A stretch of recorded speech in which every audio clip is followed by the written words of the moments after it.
बोलो श्री प्राणनाथ प्यारे की जय। भाई रे ब्रह्म ज्ञानी ब्रह्म दिखलाओ,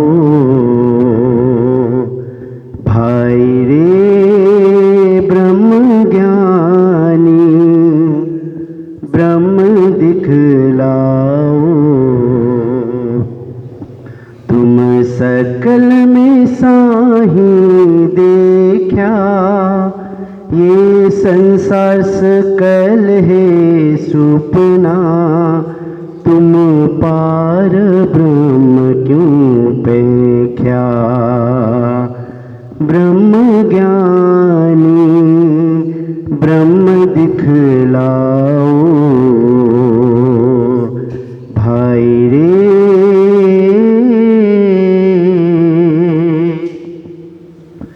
भाई रे ब्रह्म ज्ञानी ब्रह्म दिखलाओ। भाई रे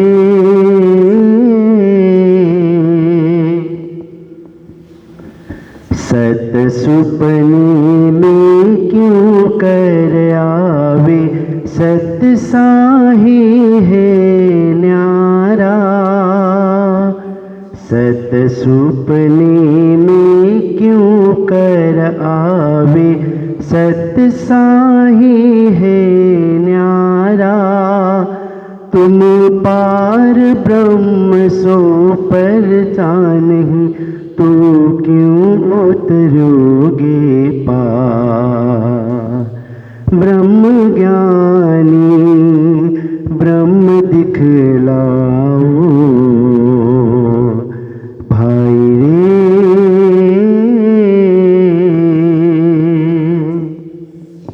तुम बैकुंठ जामपुरी एक कर देखा। तुम बैकुंठ जामपुरी एक कर देखा। तब तो शास्त्र पुराण सब भान्या, तब तो शास्त्र पुराण सब भान्या। सुखदेव व्यास के बचन बिना, कौन कयो में जान्या। ब्रह्म ज्ञानी ब्रह्म दिखलाओ। भाई रे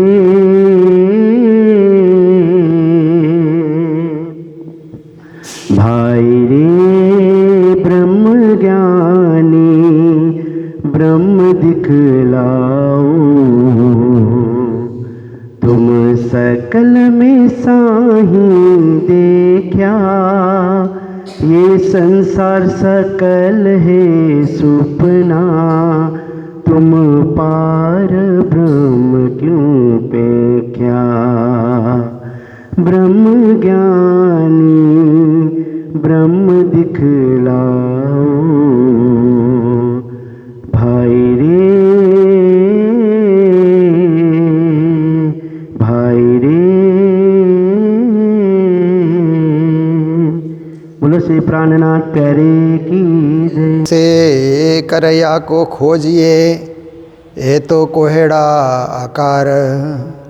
ये ढूंढिया बहुतों कई विदा, पर किन्हों न पाया पार, पर किन्हों न पाया पार। बोलो कृष्ण कन्हैया लाल की, श्री निजानंद स्वामी की, श्री प्राणनाथ प्यारे की, महारानी बाईजुराज की, महाराजा छत्रसाल की, गुरुजी मंगलदास महाराज की, श्री कृष्ण प्रणामी धर्म की, तीनों पुरी धाम की, सर्व सुंदर साथ की। बाहर निकसो तो आप नहीं प्रणाम। उपस्थित धर्मप्राण शिरोमणि सुंदर साथ जी, माताएं, बहनें, भाइयों, ब्रह्म ज्ञान की रसधारा नित्य निरंतर बह रही है और उसी में हम लोग स्नान करने का, पावन होने का, पवित्र होने का कार्य कर रहे हैं। तो देखिए, संसार में कोई दिमाग से बड़ा नहीं होता। लोगों के पास दिमाग बहुत होता है ना, दिमाग बहुत चलाते हैं, हर बात में दिमाग चलाते हैं ना। जो पढ़े लिखे लोग होते हैं वो ज़्यादा ही दिमाग चलाते हैं, और ये होना चाहिए, ऐसे होना चाहिए, ये नियम कानून ऐसे होना चाहिए। कई कई तरह से दिमागी विचारधारा, उनके जो विचार हैं वो हर जगह किसी के ऊपर डालना चाहते हैं। ऐसे दिमागी लोग मिलेंगे ना तो बोलते ही रहेंगे, बोलते ही रहेंगे। आप सुनते रहो, कितना सुनेंगे?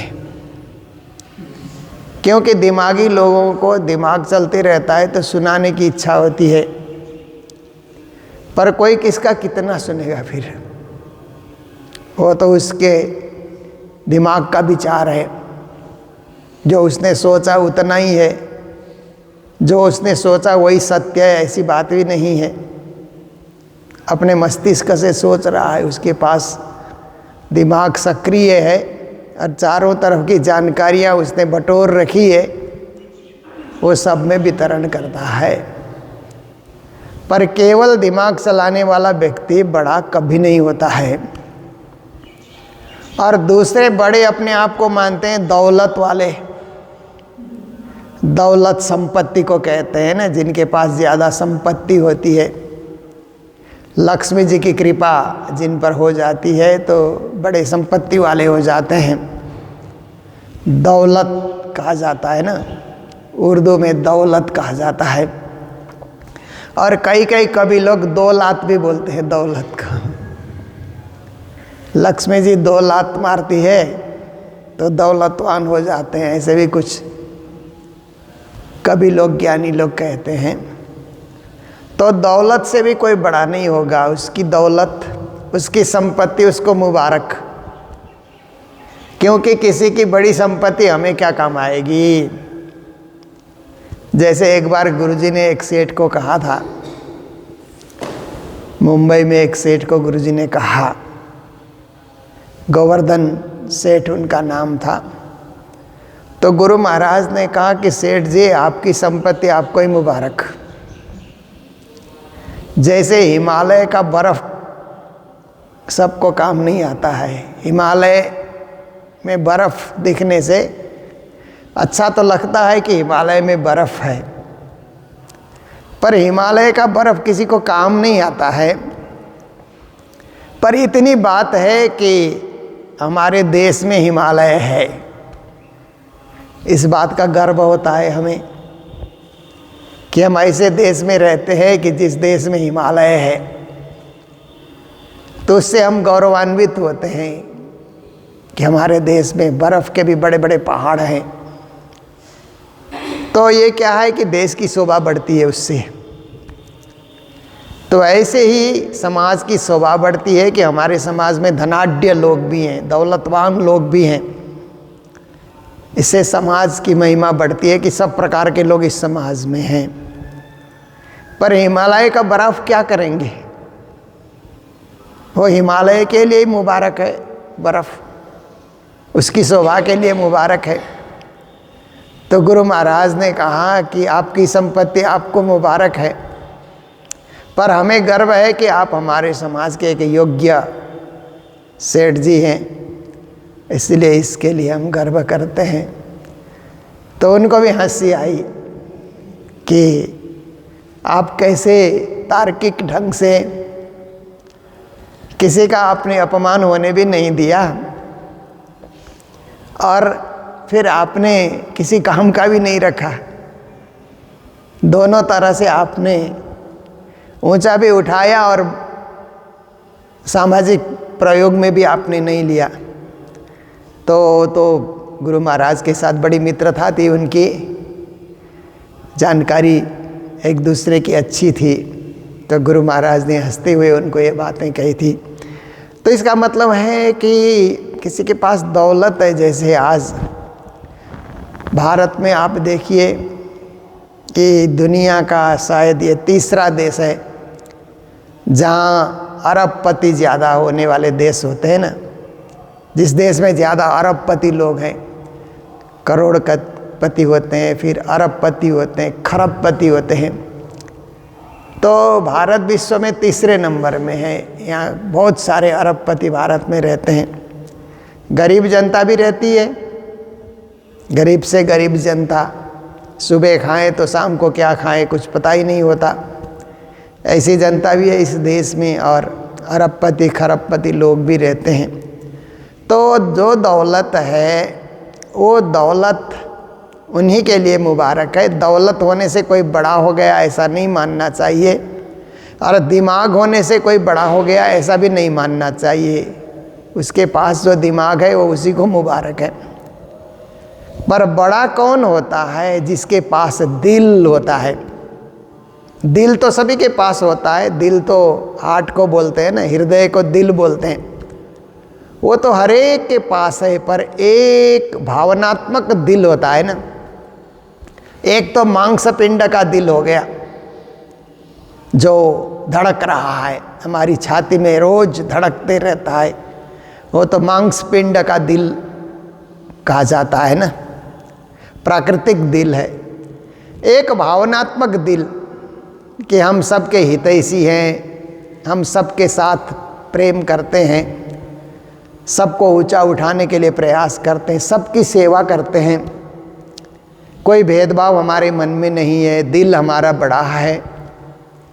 जैसे मंदिरों में क्या होता है कि कई मंदिरों में मैनेजर चलाते हैं ना मंदिर, और कई मंदिर महात्मा चलाते हैं या पुजारी लोगों की जिम्मे मंदिर होता है। तो आप देखिए, मैं देखता हूँ जो मैनेजर होते हैं मंदिर के, वो दिमाग चलाते हैं, दिमाग से हिसाब किताब करते हैं। कोई आया तो दिमाग से ही उससे बर्ताव करते हैं। और मंदिर का पुजारी है या मंदिर का महात्मा है तो वो दिल से बात करेगा, दिल का प्रयोग करेगा। और कभी कोई सुंदर साथ वहाँ पे ठहरे और जाते हुए सुंदर साथ के पास चढ़ाने के लिए कुछ पैसा नहीं है ऑफिस में देने के लिए, तो महात्मा या पुजारी जन होंगे तो कोई बात नहीं, आप प्रेम से जाइए, आप सुंदर साथ हैं, यहाँ पधारे, कभी आपके पास होगा तो आके चढ़ाइए, नहीं होगा तो कोई बात नहीं, आप भी तो हमारे ही परिवार के सदस्य हैं, आप भी हमारे ही सुंदर साथ हैं। और जहाँ मैनेजर बैठा हुआ होगा तो कहेगा देना ही पड़ेगा, क्यों नहीं, आप ठहरे हैं, अब कोई इतना रसीद फाड़ना ही पड़ेगा। वो दिमाग ही चला रहा है, वो दिल का प्रयोग नहीं कर रहा है, क्योंकि किसी के पास है नहीं है, क्या स्थिति है, उसकी परिस्थिति कैसी है, ये सब समझने की बात होती है। उसमें दिल सक्रिय हो जाता है। और जो आदमी दिल बड़ा करता है वो कभी छोटा नहीं होगा, वो आदमी, वो बढ़ाई हमेशा होगा, बढ़ाई उसको माना जाएगा। क्योंकि दिल से बड़ा होना, दिल बड़ा करना। कभी कभी बड़े बड़े मेले भंडारे होते हैं तो कुछ लोग सोचते हैं कि बहुत खर्चा हो गया, और वहीं महात्मा महापुरुष लोग हैं तो कहेंगे कि इतने सुंदर साथ ने भोजन प्रसाद लिया, उसका दिल बड़ा हो गया, वो अच्छा हो गया कि इतने सुंदर साथ आए, दूर दराज से चल कर के सुंदर साथ आए, भक्तजन आए, भंडारे की व्यवस्था हुई और बढ़िया से सबने प्रसाद ग्रहण किया, उसका दिल बड़ा है, दिल से वो खुश हो रहा है। और दिल बड़ा होता है तो कोई चीज़ की कमी भी नहीं रहती है संसार के अंतर्गत। इसलिए अपने दिल को, परमात्मा भी दिल से ही मिलते हैं ना, दिमाग से परमात्मा नहीं मिलते, दौलत से परमात्मा नहीं मिलते, दिल से परमात्मा मिलते हैं। इसलिए श्री जी महाराज ने कहा, तोलो ना पीऊ पाइए, जोलो न साधे दिल्ला। जब तक दिल नहीं साधोगे पीऊ परमात्मा मिलने वाले नहीं हैं। दिल साधने की प्रक्रिया, दिल साधने की शुरुआत दिल साधने की तैयारी हम में होनी चाहिए, तभी परब्रह्म परमात्मा श्री राज श्यामा को हम पा सकते हैं। तो हमारा प्रसंग तो चल ही रहा है, देह जीव संवाद का ये प्रसंग कई दिनों से चल रहा है। तो आज की चौपाई में श्री जी महाराज कहते हैं, बाहर निकसो तो आपन ही और माहे तो नरक के कुंड। देखिए, आप शरीर में हैं, शरीर के बाहर निकल करके आप अपने आप को देखो तो आपका अस्तित्व ही नहीं है। शरीर से निकलने के बाद तो आप जिंदा ही नहीं रहोगे, तो क्या अनुभव करोगे ब्रह्म का? और शरीर में ही ब्रह्म का अनुभव करोगे तो शरीर तो नरक का कुंड है। स्वयं श्री जी महाराज कहते हैं, माहे तो नरक का कुंड। अपने शरीर के अंतर्गत दृष्टि फिरा करके देखो तो शरीर में तो हड्डी है, मांस है, चमड़ी है, और शरीर के अंतर्गत गंदगी है। जो कुछ हम खाते हैं, भोजन करते हैं, तो वो गंदगी के रूप में परिणत होकर के हमारे पेट में गंदगी है। हमारे शरीर के 9 छिद्र हैं, तो 9 छिद्र में विकार भरे पड़े हुए हैं। शरीर विकार का घर है। पसीना पसीना हम हो जाते हैं गर्मी के दिन में, तो शरीर पूरा विकार से, गंदगी से भर जाता है। तो शरीर के अंदर दृष्टिपात करते हैं तो एक नरक के कुंड में हम जी रहे हैं, ऐसा अनुभव होता है। और बाहर निकल करके हम देखें तो शरीर से बाहर निकलने के बाद हमारा अस्तित्व ही नहीं रहेगा, हम जिंदा ही नहीं रहेंगे। तो श्री जी महाराज कहते हैं कि बाहर ब्रह्मांड में ढूंढना, इसका इस प्रकार से भी अर्थ किया जा सकता है कि शरीर से बाहर ब्रह्मांड में परमात्मा को ढूंढे तो जो शरीर में है वही ब्रह्मांड में भी है। पिंडेषु ब्रह्मांडे कहते हैं ना, जो पिंड में है वही ब्रह्मांड में है, जो ब्रह्मांड में है वही पिंड में है। तो बाहर ब्रह्मांड में भी ब्रह्म का अनुभव नहीं होता, शरीर में भी ब्रह्म का अनुभव नहीं होता है। ब्रह्म तो या में न पाइए, इसलिए पिंड और ब्रह्मांड में ब्रह्म को ढूंढते रहेंगे, आजीवन ढूंढते रहेंगे तो भी परब्रह्म नहीं मिलेंगे। परब्रह्म इन दोनों से परे हैं। ये क्यों कहिए ब्रह्म घर पिंड, इसलिए इस शरीर को ब्रह्म का घर मानना ये क्या है कि ब्रह्म ज्ञान का अनुभव नहीं है। ये शरीर ब्रह्म पाने का साधन है, इतना जरूर है, परंतु यही ब्रह्म का घर है। हम ब्रह्मास्मि कह करके इसी शरीर में सीमित होकर के रहे तो परब्रह्म की प्राप्ति नहीं होगी, क्योंकि ये वेदांतियों को भी श्री जी महाराज इस ढंग से ललकार रहे हैं।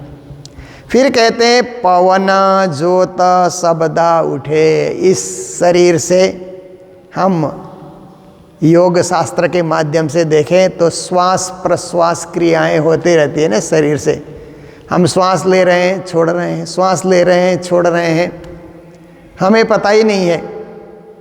पता कब चलता है? जब हम सीढ़ी चढ़ते हैं, हाइट में चढ़ते हैं ना, तब पता लगता है हम सांस ले रहे हैं, क्योंकि सांस फूलने लगता है ना। आप सीढ़ी में फटाफट चलो तो सीढ़ी चढ़ने के बाद थोड़ी देर खड़े रहो तो सांस फूलता हुआ जोर जोर से सांसें निकल रही है, ऐसा आपको लगता है। तब आपको लगता है हम सांस भी ले रहे हैं, श्वास प्रश्वास हम कर रहे हैं। तो देखिए, इस शरीर में पवन का भी हिस्सा है, हवा का भी हिस्सा है। जो फेफड़ा है हमारा, लंग्स, वो उसमें जो हम श्वास लेते हैं, श्वास छोड़ते हैं, तो वो उसकी जगह है। जैसे हम खाते हैं तो पेट उसके लिए जगह है ना, जो भोजन करते हैं उसकी जगह पेट है। जो हमारे शरीर में ब्लड सर्कुलेशन होता है उसकी जगह किडनी है, हार्ट है ब्लड सर्कुलेशन के लिए। तो ऐसे ही श्वास लेने के लिए, हवा भरने के लिए हमारे अंदर क्या है कि ये फेफड़ा है। तो कहते हैं श्वास प्रश्वास की क्रियाएं होती रहती। और योग विद्या में क्या होता है कि दिन भर तो नॉर्मल हम श्वास लेते छोड़ते हैं, पर योग शास्त्र में कहा जाता है कि कुछ श्वास की क्रियाएं किया करो तो आप निरोग रहोगे। योग भगाए रोग कहते हैं ना, योग करने से रोग भाग जाता है। इसलिए प्राणायाम करना, अनुलोम विलोम करना, भस्त्रिका करना, या और भी कपाल भाती है, पूरा कुंभक रेचक ये पुरानी पद्धति है। तो ऐसे प्राणायाम आधा घंटा करने से या 20 मिनट भी करने से शरीर निरोग बनेगा। ये योग शास्त्र की महिमा है और योगी जन इसी प्रकार से जीवन जीते हैं। तो देखिए वो योग जो प्राणायाम करेंगे तो पवन मतलब श्वास प्रश्वास का ही नियंत्रण किया जाता है।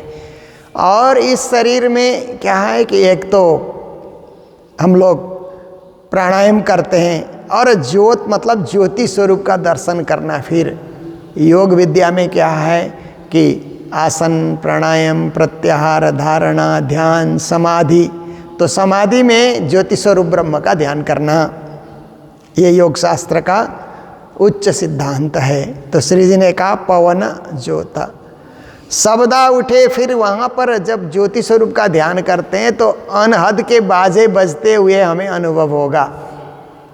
ये भी एक योग का ही एक पार्ट है कि अनहद ब्रह्मनाद ब्रह्मवाक्य ब्रह्मध्वनि, अनहद मतलब अविराम गति से एक ध्वनि हमको सुनाई देगी, दिव्य ध्वनि हमको सुनाई देगी, जिसको श्री जी ने कहा शब्दा उठे। नाड़ी, फिर हमारी जो नाड़ी है ना वो कभी तीव्र गति से नाड़ी चलती है, कभी मध्यम गति से, कभी मंद गति से। जैसे आप देखिए कि जितने भी ये नाड़ी के जानकार वैद्य होते हैं ना, नाड़ी वैद्य बोलते हैं ना, पहले तो अभी ये एलोपैथिक ट्रीटमेंट, एलोपैथिक पद्धति की जो है शिक्षा या ये विज्ञान दुनिया में या ही नहीं थी। तो उस समय क्या होता था कि अलग अलग ढंग से अलग अलग जगह वैद्य लोग इलाज किया करते थे। तो भारतीय जो वैद्य लोग नाड़ी वैद्य उनको कहा जाता है। आप जाकर के कहेंगे वैद्यराज हम तो थोड़े सुस्त हैं, क्या कारण है? तो बोलते हैं नाड़ी दिखाओ। तो नाड़ी में हाथ रख करके फिर 2-3-4 मिनट के बाद बोलेंगे कि एकदम तीव्र नाड़ी है या मध्य नाड़ी है कि मंद नाड़ी है, उस हिसाब से वो लोग करते हैं। आजकल डॉक्टर लोग स्टेथोस्कोप करते हैं, कान में वो लगा करके डॉक्टर लोग चेक करते हैं। है तो वही डॉक्टर लोग भी कभी कभी नाड़ी देखते हैं। गुरु महाराज भी नाड़ी देखते थे और हम लोगों को भी बोलते थे कि नाड़ी देख करके बताओ हमारी नाड़ी कैसे चल रही है। 70 और 80 के बीच में उसकी धड़कन चल रही है तो सोचो हम स्वस्थ हैं। 70 से कम है, 50-60 ही है तो मंद नाड़ी है उस समय। और 80 से ऊपर चले जाए, जैसे आप कहीं दौड़ करके आए तो नाड़ी भी तेज़ हो जाती है। बुखार आपको आ गया, कभी तेज़ बुखार आया तो नाड़ी तेज़ी से उस समय चलने लग जाती है। तो ये नाड़ी विद्या के द्वारा अपने आप को मध्यम गति से चलाना और उसके द्वारा ध्यान मग्न हो जाना, ये भी एक योग का ही एक हिस्सा है। तो फिर चक्र कहते हैं, शरीर में 6 चक्र की बात आती है ना। मूलाधार चक्र, स्वाधिष्ठान चक्र कहते हैं, मणिपुर चक्र, अनहद चक्र, विशुद्ध चक्र, आज्ञा चक्र। जैसे कमर के नीचे हैं तो मूलाधार और स्वाधिष्ठान चक्र होते हैं। फिर हम लोग नाभि में आ जाते हैं तो मणिपुर चक्र उसको कहा जाता है। फिर छाती में आते हैं तो अनहद चक्र उसको कहा जाता है। कंठ में विशुद्ध चक्र है और भ्रिकुटी में आज्ञा चक्र है। ये 6 चक्र है, इस प्रकार की बातें बताई जाती है। और भ्रिकुटी से भी ऊपर हम लोग जाएंगे ब्रह्मरंध्र, तो वहाँ ब्रह्म का वास होता है, इस प्रकार से भी समझाया जाता है। तो कई लोग चक्र की साधना, 6 चक्र की साधना, ये भी अलग विद्या है। चक्र, कुंडली जगाना आदि ये सब योग अभ्यास का प्रसंग है। भक्ति जगत में इस तरह बहुत ध्यान नहीं दिया जाता, क्योंकि भक्ति जगत में तो परमात्मा के प्रेम में डूब जाओ, प्रेम लक्षणा भक्ति में आप एकाकार हो जाओ। बाकी नाड़ी कैसे चल रही है, चक्र क्या कर रहे हैं और प्राणायाम श्वास कैसे चल रहा है, भक्ति जगत में ये सब देखा नहीं जाता है। चलाने वाला चला रहा है, बस उसको याद करो। जिसने ये सब मशीनरी तैयार करके इस दुनिया में भेजा, आपको शरीर दे करके, बस उनको याद किया करो, उनकी भक्ति में खो जाओ। पर योग अभ्यास में तो इन सब चीज़ का भी ध्यान रखा जाता है। तो श्री जी कहते हैं चक्र, और कमल कहते हैं कि सहस्त्रदल कमल, जो मस्तिष्क में जो सोचने की क्षमता है, माइंड जिसको कहा जाता है, योग अभ्यास में कहा जाता है कि वहाँ कमल दल की तरह हो मस्तिष्क बना हुआ है, और उसके सहस्र हजार कमल के पत्ते की तरह मस्तिष्क दिखलाई देता है। उससे ब्रह्म का ध्यान करना, सहस्त्रदल कमल की साधना करके वहाँ से ब्रह्म को ढूंढना, ब्रह्म को पाना। इत कईयों कई विध खोजिया, जब से सृष्टि आरंभ हुआ और जब से ऋषि पतंजलि ने योग शास्त्र का उन्होंने निर्माण किया, तब से योगी लोग इस विधि से परमात्मा की खोजी करते आ रहे हैं, आज भी कर रहे हैं। क्योंकि योग अभ्यास कराने वाले आज भी अनेक हैं। आप देखिए, जिस पार्क में भी आप जाएंगे, योग कराने वाले, योग साधना कराने वाले हर पार्क में कराते हुए मिलते हैं। अपने अपने ढंग से सब कराते हैं। आप देखिए कि आज देखिए हमारे देश में आप देखिए तो रामदेव जी जो कराते हैं, स्वामी रामदेव जी, उनकी विधि अलग है। श्री श्री सद्गुरु करके जग्गी वासुदेव हैं, वो अपने ढंग से कराते हैं।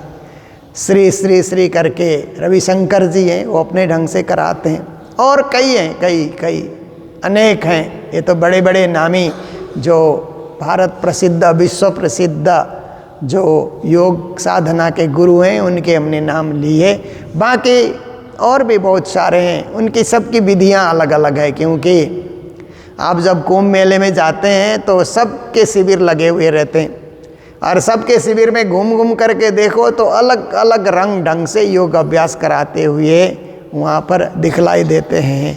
तो श्री जी महाराज कहते हैं कईयों ने ढूंढा, कईयों आज भी ढूंढ रहे हैं ब्रह्म प्राप्ति करने के लिए, पर या में ब्रह्म नहीं ने चला। पर केवल इसी शरीर में हम ढूंढते रहेंगे, इसी शरीर में खोए रहेंगे, तो अखंड पर ब्रह्म परमात्मा इस शरीर में नहीं मिलेंगे। परमात्मा को पाने के लिए तो शरीर से ऊपर उठ करके मन तक जाना होगा, मन से ऊपर उठ करके बुद्धि से ऊपर उठ करके आत्मा की दशा में जाना होगा, फिर आत्मा दशा में जाने के बाद पर आत्मा दशा में जाना होगा, फिर परमात्मा का ध्यान करना होगा। तो ये विधि से श्री प्राणनाथ जी महाराज ब्रह्म प्राप्ति का साधन बता रहे हैं, और अन्य विद्वान लोग अपनी विधि से सब बताए जा रहे हैं।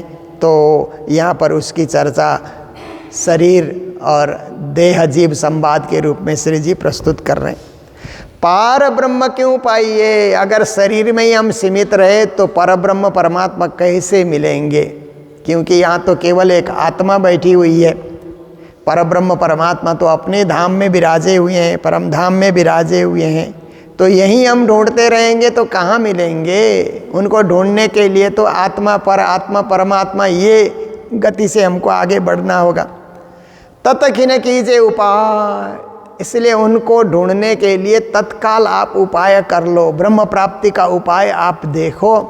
सीमित इसमें नहीं रहना चाहिए, असीम की ओर जाना चाहिए, अपरिमित की ओर जाना चाहिए, अद्वैत की ओर, अखंड की ओर आपको जाना चाहिए। कई ढूंढे माहे बाहर, कईयों ने शरीर में ढूंढा, कईयों में ब्रह्मांड में ढूंढा, बिना सतगुरु न लखाए। पर श्री जी कहते हैं उन्हें सच्चे सद्गुरु जब मिलते हैं, तारतम के प्रदाता, तभी पिंड ब्रह्मांड का ज्ञान होता है। इसीलिए पिंड ब्रह्मांड लखाए दोई, पूर्ण ब्रह्म बिन और नहीं कोई। जय जय सतगुरु आरती तेरी, निर्मल दृष्टि करी जिन मेरी। मोह तत्व उपजो है सोई, जो उपजो सो तो रहे नहीं कोई। देखिए कैसे सुंदर सुंदर वाक्य सदगुरु की आरती में लिखा हुआ है ना। फिर बैठे सिंहासन श्री जुगल बिहारी, जुगल बिहारी पिया नवल बिहारी। छवि निरखत महामति बलिहारी छवि निरखत सतगुरु बलिहारी। अब श्री जी ने कहा इस पिंड से, इस शरीर से बाहर निकल करके, मोह तत्व से या पिंड ब्रह्मांड से बाहर निकल करके ब्रह्म को, परम धाम में बैठे हुए ब्रह्म का ध्यान करोगे, उनकी छवि और उनके तखत सिंहासन का ध्यान करोगे, स्वरूप का ध्यान करोगे। क्योंकि हमारे ब्रह्म अरूप नहीं है, स्वरूप वाले हैं। हमारे राज्य अरूप तो नहीं है, निराकार नहीं है, साकार है, शुद्ध साकार, सच्चिदानंद साकार। इसलिए ऐसे सच्चिदानंद साकार परब्रह्म को पाने के लिए सच्चे सद्गुरु, ज्ञानी सद्गुरु और ब्रह्म ज्ञान के द्वारा ब्रह्म का अनुभव कराने वाले सद्गुरु जब मिलते हैं तभी इन सब चीज़ों की पहचान हो जाती है। जब तक उनकी प्राप्ति नहीं होती है फिर संसार की खोजी तो चलती रहेगी, लोग लगे ही रहेंगे, पर उस दिव्य परम धाम की प्राप्ति नहीं हो पाएगी। अन्य लोकों में चले जाएंगे, आवागमन चलता रहेगा, पर ब्रह्म धाम में जा कर के आवागमन से रहित होना है तो यही एक उपाय है कि तारतम्य के माध्यम से हम आगे बढ़ें, तारतम्य की दृष्टि से भक्ति करें, तारतम्य की दृष्टि से ब्रह्म चिंतन हम करें, तो ही परब्रह्म की प्राप्ति हो सकती है। ये आज का प्रसंग है जो आप सबके बीच मैंने रखा वाणी चर्चा के माध्यम से। ये गंभीर प्रसंग है, गहन प्रसंग है, अध्यात्म की गहराई में उतरने का प्रसंग है जो आप लोगों ने संक्षेप में श्रवण किया। तो मंगल धाम में जो सेवाएं आती है, बर्दवान निवासी धर्म प्रेमी गुरु भक्त अशोक अग्रवाल जी की ओर से भी हमें सेवा प्राप्त हुई है, तो उनको बहुत बहुत बधाई, बधाई, मंगल कामनाएं देते हुए हैदराबाद के सुंदर साथ के माध्यम से भी हमें सेवा प्राप्त हुई है। माताजी फुलाबाई और सुंदर साथ की ओर से भी मंगलधाम में सेवा हमें प्राप्त हुई है। तो सभी सुंदर साथ जो भी बखत बखत पे मंगलधाम को याद कर, गुरुजी मंगलदास जी को याद कर सेवाएं भेजते रहते हैं, उन सभी सुंदर साथ के प्रति मंगल भावना व्यक्त करते हुए आज के प्रसंग को यहीं विराम दे रहे हैं। बोलो सतगुरु महाराज की, श्री प्राणनाथ प्यारे की, सर्व सुंदर साथ की। पार ब्रह्म क्यों पाइए, ततखिना कीजे उपाय, कई ढूंढे माहे बाहिरा, बिना सतगुरु न लखाए, बिना सतगुरु न लखाए। बोलो श्री प्राणनाथ प्यारे की, श्री धाम के धनी की प्रणाम।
जय बाबा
Hallelujah.